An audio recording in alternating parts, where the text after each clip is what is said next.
Bonjour à tous, j'espère que vous allez bien. Aujourd'hui dans cette nouvelle vidéo, on se retrouve pour parler de voitures et de location de voitures entre particuliers. Donc aujourd'hui, on va parler notamment comment protéger votre voiture pendant les locations. Parce qu'effectivement, vous allez voir qu'avec les expériences, il va vous en arriver des vertes et des pas mûres concernant la location de voitures. Et donc aujourd'hui, je vais vous parler de ces protections-là, puisque vous allez voir qu'il va vous arriver des pannes, il va vous arriver des dégradations, et il va même vous arriver des activités frauduleuses avec vos voitures, notamment si vous habitez autour des frontières. Moi, personnellement, j'habite par exemple la frontière près de la frontière espagnole, et forcément, voilà, ça peut arriver. Donc, effectivement, dans cette vidéo, donc comme je disais, on va parler de toutes les règles pour protéger vos voitures pendant les locations, afin que vous ayez le moins de problèmes possible pendant ces locations, et comment y faire face si jamais ça arrive. Donc la première chose à faire pour protéger vos voitures, c'est de bien se renseigner sur vos responsabilités et sur vos droits. Donc de quoi je parle? Je parle notamment des conditions lorsque vous louez, par exemple sur des plateformes de location de voitures. Effectivement, il existe par exemple des assurances tout risque pour les plateformes, mais il y a des conditions et il y a des exclusions. Donc il faut bien vous renseigner et bien savoir sur quoi vous avez droit si jamais cela arrive, et surtout si vous êtes bien assuré en cas de problème, voilà, par exemple d'activités frauduleuses, de panne ou d'assistance, et à quoi vous avez droit également en cas d'accident.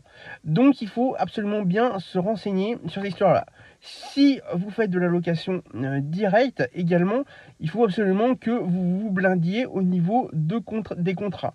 Effectivement, vous devez faire un contrat entre particuliers lors de la location directe que vous ferez signer à votre locataire, et vous devez mettre des points, c'est-à-dire vous blinder. Ce que j'appelle vous blinder, c'est-à-dire mettre les points, et de mettre toutes les garanties et tous vos droits sur ce contrat, afin que en cas de problème, vous puissiez vous retourner contre le locataire, mais aussi justifier que la voiture a bien été louée à cette personne via le contrat, puisque sinon, vous risquez d'avoir des soucis, par exemple avec la police ou la gendarmerie, voire avec d'autres instances de l'État, et ce qui fait que vous risquez par exemple de vous faire saisir la voiture si jamais il y a de gros soucis, et en prouvant avec un contrat de location par exemple, vous pourrez prouver que la voiture vous appartient,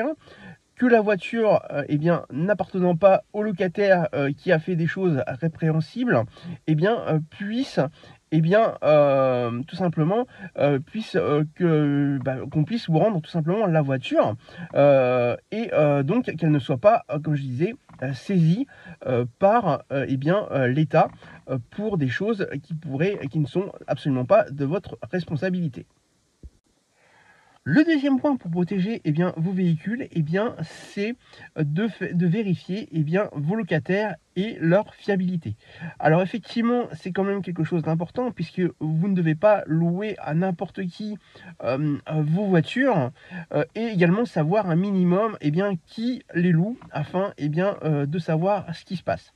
Donc le premier point, c'est que si vous louez que via des plateformes, ce point-là sera rapide à effectuer, puisque les plateformes font une grande partie du travail en amont, puisqu'elles vont vérifier l'identité et le permis de conduire de la personne qui va louer, et également tout ce qui concerne l'assurance, s'il y a tout risque de ce côté-là, vous n'aurez pas grand-chose à faire, à part faire un minimum de vérification le jour où la personne prend la voiture.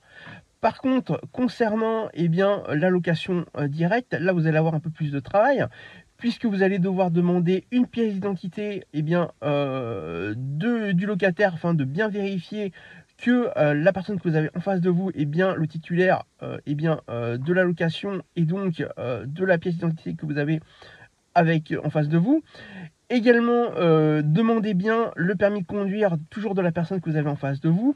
Rien ne vous empêche également de faire quelques petites vérifications sur internet, donc de ce qu'on appelle de googliser la personne, mais également, eh bien, pourquoi pas et tenter de voir si la personne, a son nombre de points, enfin, si elle a bien le nombre de points, nécessaires pour avoir son permis de conduire, qui ne soit pas, par exemple, annulé. Donc ça, effectivement, vous pouvez faire aussi les vérifications, puisque n'oubliez pas également de faire une photo de cette pièce d'identité et également du permis de conduire pour faire ce genre de vérification-là, mais aussi au cas où, par exemple, le locataire ne vous rende pas la voiture, et bien que vous ayez au minimum son nom et son prénom pour pouvoir faire une déclaration de vol au cas où. Donc voilà, donc c'est on va dire le minimum de protection à avoir, et bien entendu faire également toujours ce contrat de location entre particuliers, si vous louez en direct, afin d'avoir un maximum de garantie et de protection sur vos véhicules lors des locations. Le troisième point à faire pour protéger vos véhicules pendant les locations, c'est l'inspection de vos véhicules en amont. Alors, de quoi je parle?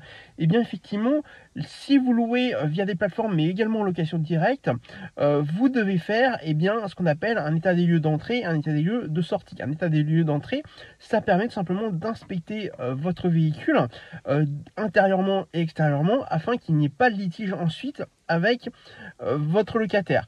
Donc ça veut dire faire des écrits de ce que vous voyez avec votre locataire, mais aussi prendre des photos afin qu'il n'y ait pas de litige ensuite. Également, donc effectivement, il faut faire de même à la sortie. Donc ça, effectivement, ça permet tout simplement, lorsque vous louez via des plateformes, que si jamais il y a un dommage sur la voiture pendant la location, que vous puissiez prouver donc à la plateforme que ce dommage n'était pas ici au début de la location, mais qu'il l'est après. Donc c'est des choses que vont vous demander les plateformes, notamment des photos, mais aussi l'état des lieux d'entrée et de sortie, afin de pouvoir vous rembourser via l'assurance. Concernant la location directe, là c'est à peu près la même chose, c'est-à-dire que faites un état des lieux d'entrée, un état des lieux de sortie concernant votre voiture, ainsi que des photos avant et après, pour pouvoir les justifier auprès de votre assurance si jamais elle prend en charge, ou alors de votre locataire si jamais elle ne prend pas en charge, pour vous retourner contre votre locataire qui aura endommagé votre voiture, voire pire, si jamais il a accidenté la voiture. Donc le quatrième point pour protéger vos véhicules pendant les locations, c'est d'installer des systèmes de sécurité. Alors quand je parle de système de sécurité, j'en parle de deux essentiellement. Le premier, c'est d'installer un tracker GPS sur votre voiture afin de savoir où elle se situe à tout moment, pour au cas où il y ait un vol, par exemple, que ce soit de la part de votre locataire ou indépendant de la location, que vous puissiez retrouver facilement votre voiture, ou que des services de police et de gendarmerie retrouvent facilement votre voiture avant qu'elle soit par exemple désossée ou qu'elle parte à l'étranger. Donc ça, c'est le premier système de sécurité que vous pouvez mettre en place sur vos véhicules. Le deuxième, c'est la caméra embarquée. Il existe maintenant des caméras qui font qu'elles s'allument lorsque la voiture est en route, ce qui fait que elle filme tout ce qu'il y a sur la route, et en cas d'accident de la voiture pendant votre location, votre locataire, mais aussi vous pourrez prouver qui est en tort, et que ce soit la personne qui avait allé en face du locataire, ou si c'est le locataire lui-même qui a pris tout simplement, qui est responsable de cet accident par exemple, ou de cet accrochage. Et donc ça vous permettra d'établir les responsabilités ensuite au retour de la voiture, et de la fin ou de la fin de la location. Donc effectivement, il y a aussi des caméras qui s'allument également à l'arrêt automatiquement dès qu'une personne s'approche de la voiture. Ça peut être aussi un bon système pour protéger la voiture en cas par exemple de cambriolage ou d'effraction de la voiture, pour pouvoir le prouver à vos assurances, mais également au cas où ça arrive pendant les locations, et aussi pour pouvoir peut-être identifier les personnes qui peuvent aussi vandaliser vos véhicules pendant les locations, mais aussi près de chez vous, ou en tout cas là où se situent vos véhicules hors des locations. Le cinquième et dernier point pour protéger vos voitures pendant les locations, c'est tout simplement d'être clair avec votre locataire dès le début de la location, afin que ça se passe bien, en tout cas pendant la location. Par exemple, alors ce sera indiqué notamment dans l'état des lieux, mais effectivement, rappelez-lui bien que, par exemple, s'il a le plein d'essence dans la voiture, de ramener la voiture avec le plein d'essence. Effectivement, il faut que vous fassiez aussi des rappels oraux à vos locataires pour qu'ils puissent le savoir. Parce qu'effectivement, il y a des fois où il y a des locataires qui signent les papiers ou que vous remplissez des papiers sans qu'ils les vérifient. Donc, il se peut qu'ils ne s'en souviennent pas. Donc, il faut bien...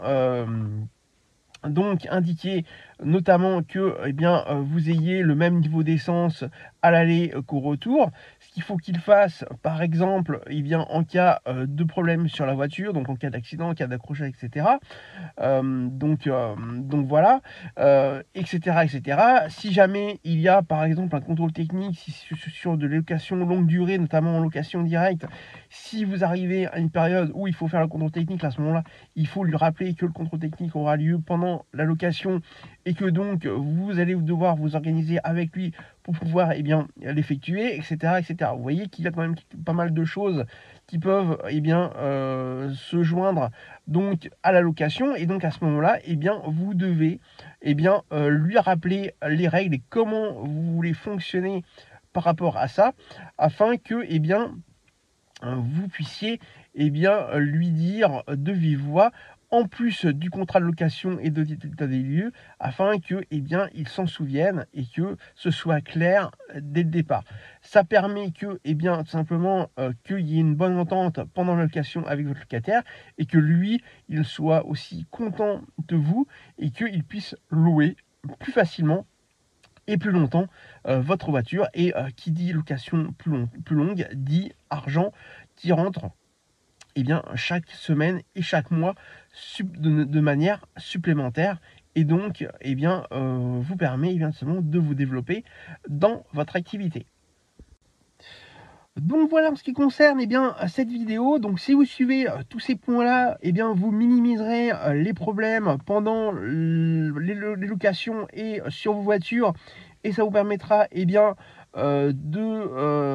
d'éviter tout ce qui est stress de l'activité de location de voiture au maximum, et ça vous permettra tout simplement de pouvoir vous développer sereinement sur cette activité là. Donc j'espère que cette vidéo vous aura plu.